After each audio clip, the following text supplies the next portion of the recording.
So let's begin by settling the body, adopting a stable, comfortable, upright position serviceable for meditation. So we think about keeping our feet flat and our back straight, torso open, hands in the lap right over left with the palms upturned and the thumbs gently touching. Eyes are gently closed or slightly open, making sure we let in enough light to remain alert. And try to maintain an awareness of not slouching, not leaning. We also let go of any unnecessary tension or rigidity in the body, relaxing into a stable, comfortable, upright position, just allowing the body to fall into place.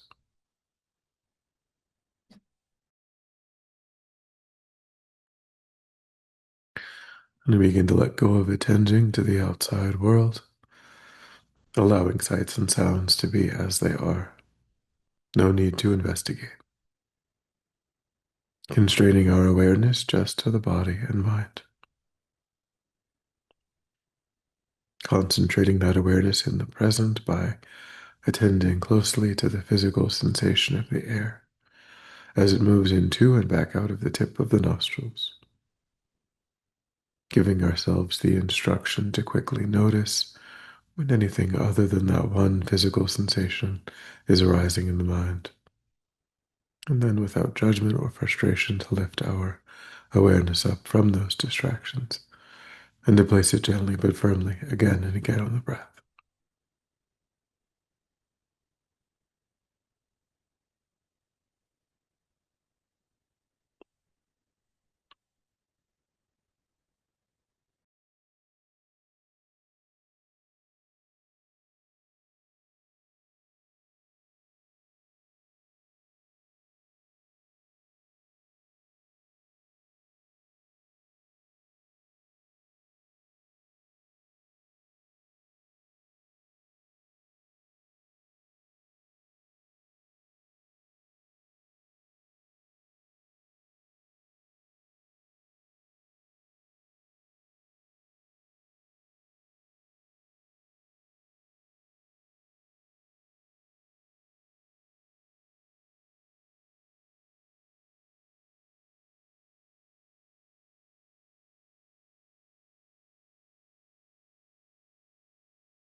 And then when the mind feels more calm, we'll generate a broad and altruistic motivation for our time.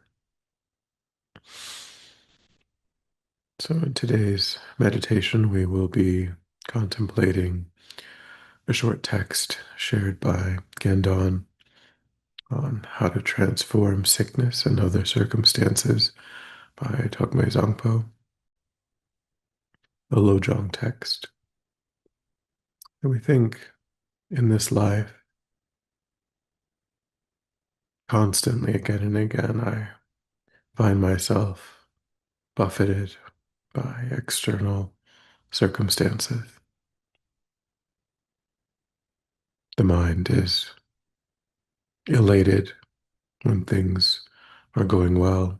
The mind is depressed, despondent when things are difficult. Mind is always up and down, even dozens and dozens of times in a single day. And this lack of stability is an obstacle to my spiritual growth, to my ability to benefit others.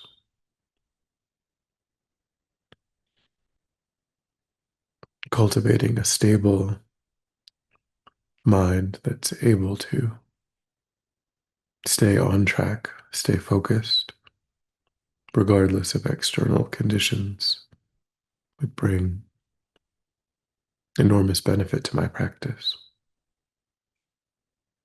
It would allow me to remain steadfast.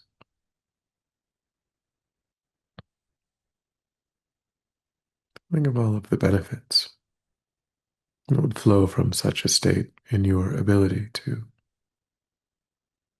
traverse the path even more quickly, to be of even greater benefit to others.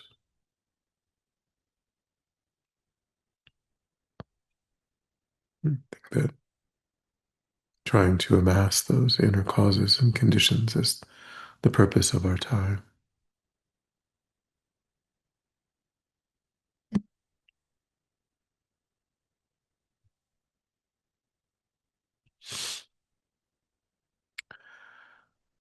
In this text, Dogme Zongpo takes 6 conditions: sickness and health, poverty and wealth, dying soon, and living long, and finds ways to transform each into the spiritual path. So the first pair, sickness and health. So call to mind a time when your body was unwell, or something that you face chronically or even now.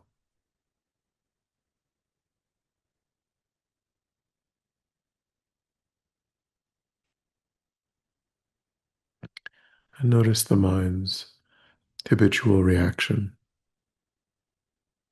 to your own illnesses.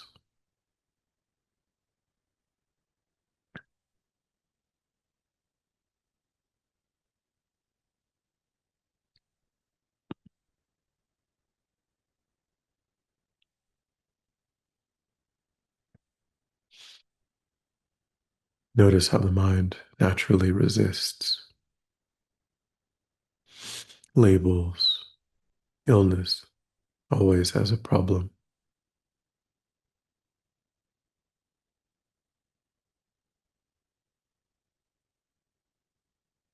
The suffering that arises from the wish for it to be otherwise.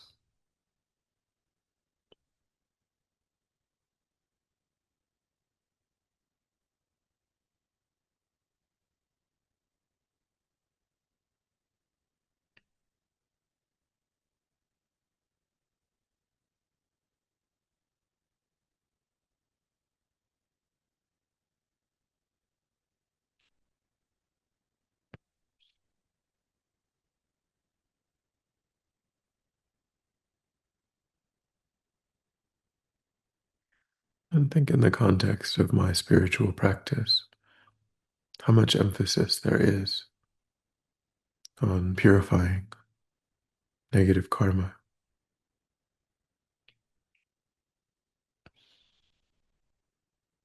And think that each time I experience illness, I'm already engaged in that process,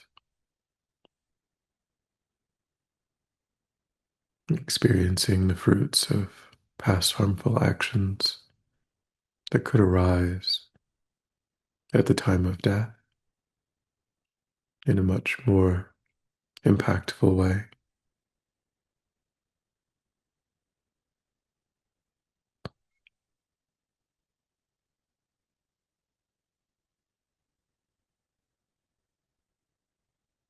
And then that negative karma is exhausted, no longer able to bring a painful result.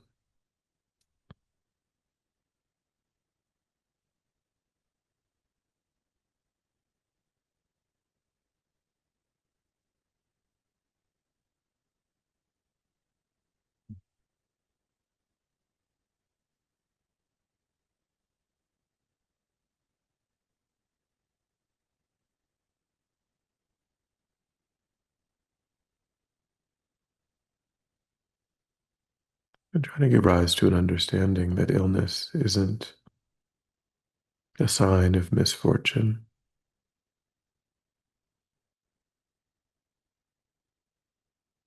It can be met with equanimity, even a mind seeing it as useful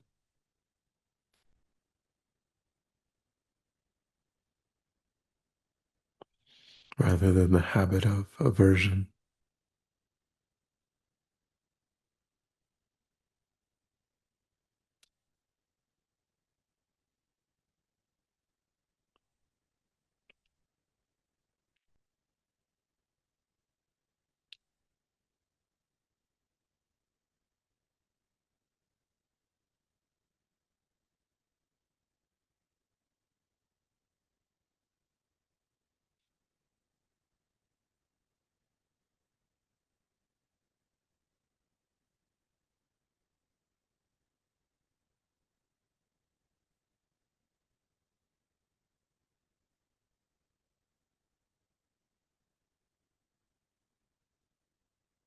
And now bring to mind the ways in which you often enjoy long periods of relatively good health, having a body and mind that work well enough to practice the path.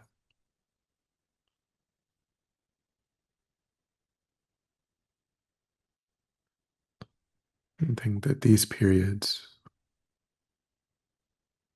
allow for deep practice.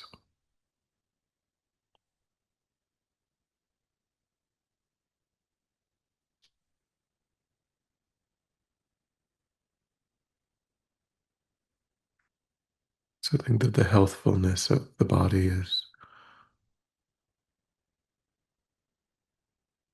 not a good in and of itself, but is a valuable basis for practice, sustained, deep contemplation, virtuous activity,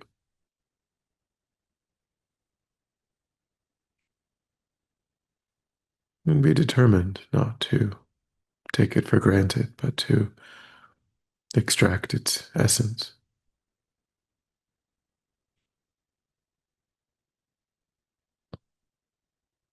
as this period of healthfulness can come to an end.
And the second pair is poverty and wealth.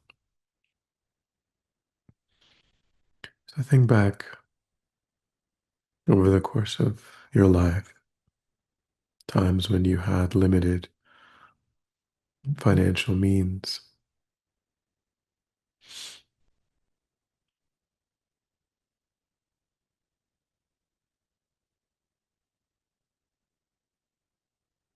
And try to see in those times that often we focus on desires and wishes that are not fulfilled.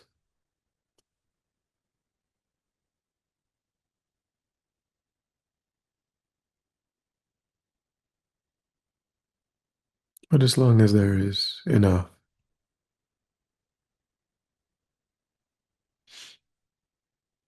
then being without excessive wealth is a kind of freedom.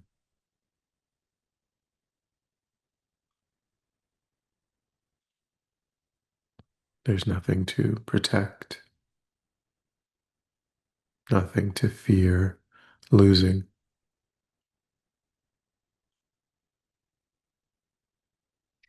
Think of how many quarrels, conflicts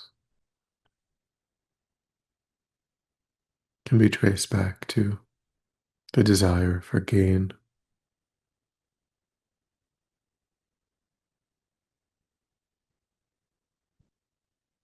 all the anxieties and disputes that arise from wealth.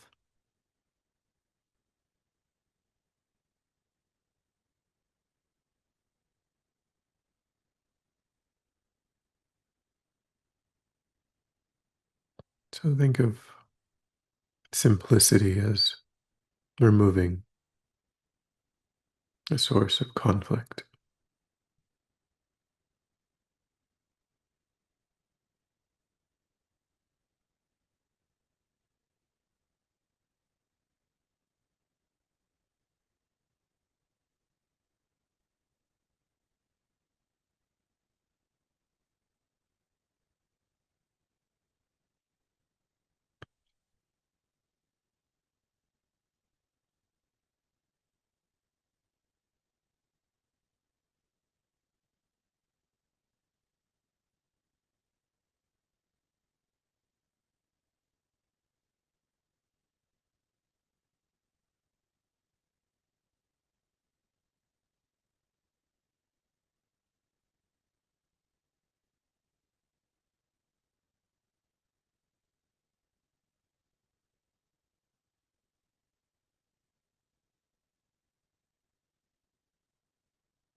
Now bring to mind periods in your life of relative abundance or the idea of abundance.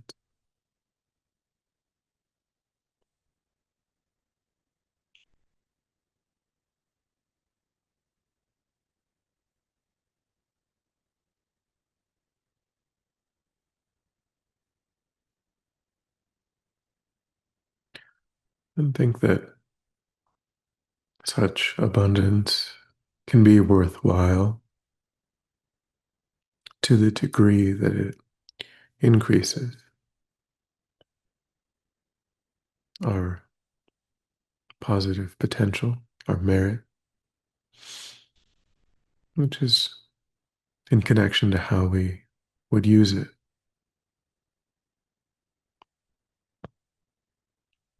Do we use our abundance to support spiritual projects and places, to lift others up?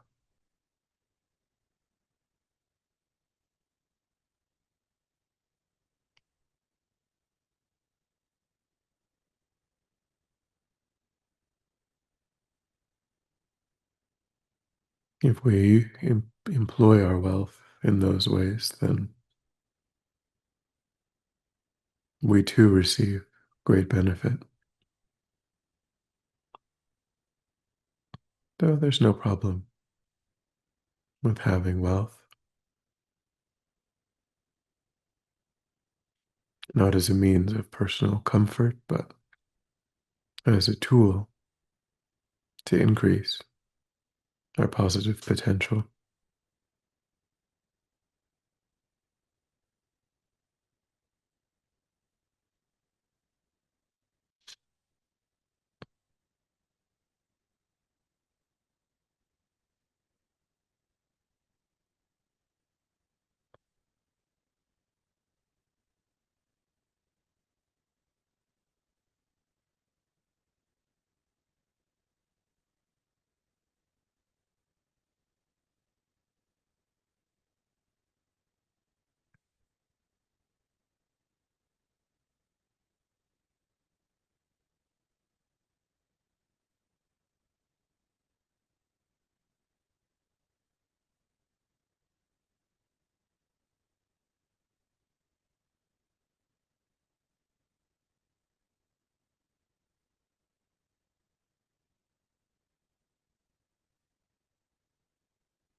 And the next circumstance that can be transformed, brought onto the spiritual path, is dying soon.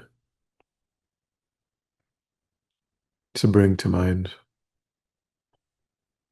the fact that your own death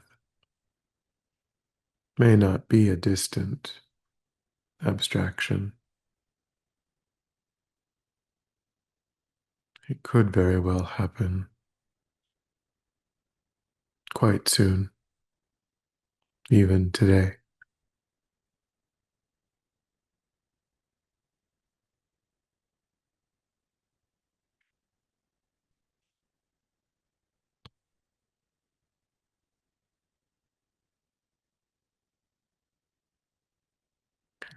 And think of the positive tendencies that you've been able to cultivate in this life.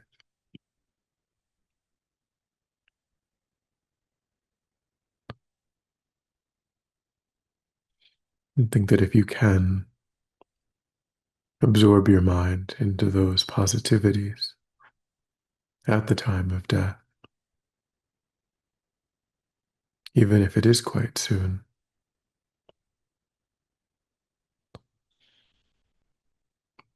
then that death can serve as an opportunity to obtain perhaps rebirth in a pure land or another perfect human rebirth with all of the causes and conditions in place to continue. Perhaps even greater access to teachers, to teachings, conducive circumstances.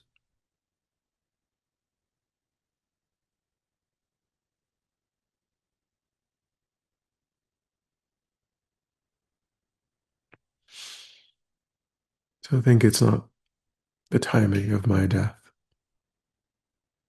that matters, but the gathering of the tendencies, the habits that will allow me to enter into that with clarity.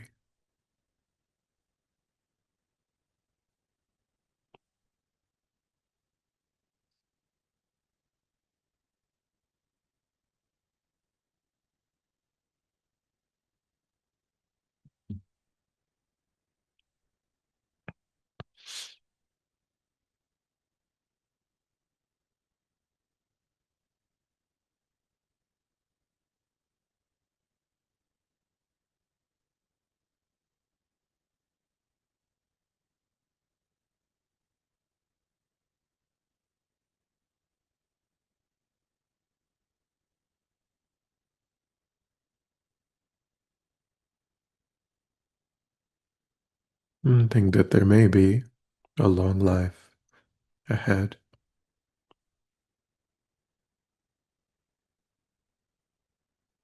And that too is cause for rejoicing, allowing for the ripening, the deepening of our practice. So we think of that long life not as opportunities to gather wealth or status or comfort,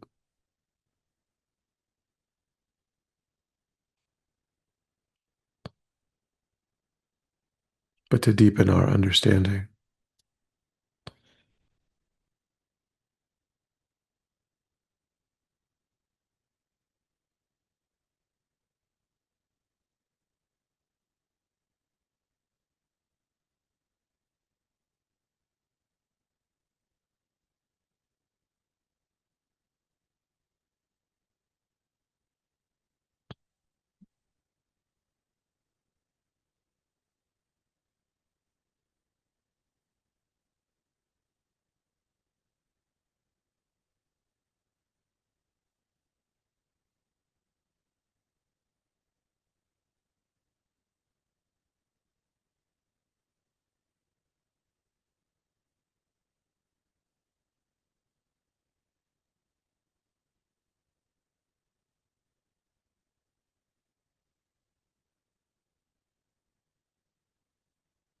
And then think back over these 6 circumstances: sickness and health, poverty, wealth, dying soon, living long,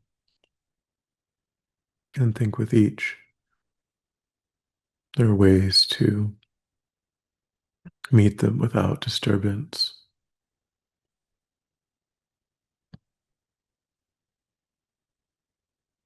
ways of cultivating inner joy, irrespective of outer conditions.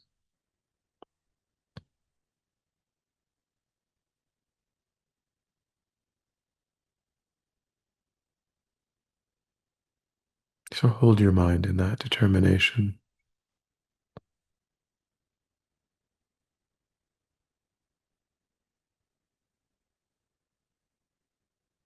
seeing whatever arises as auspicious.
And when you're ready, we'll come back together.